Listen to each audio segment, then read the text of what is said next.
Kamusta? Asan ang sahod mo? Wala sweldo. Wala. Akin na. Wala nga. Wala. Bakit? Wala eh. Aba. Magain ka ng pagkain. Gutom na ako. Yan. Pagkain. Sweldo. Oh, sige, kaya na tayo. Oh.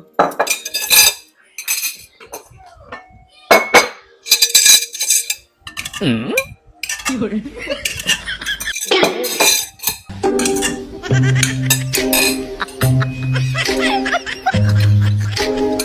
ka na, anong inaantay mo? Sarap ng ulo mo. Mainit siya, huwag mo nang anuhin yan. Wala naman Kumain ka pagkain eh. Pangit mo naman kasabing kumain. Bahala ka dyan. Hindi ako kaya sa kusina.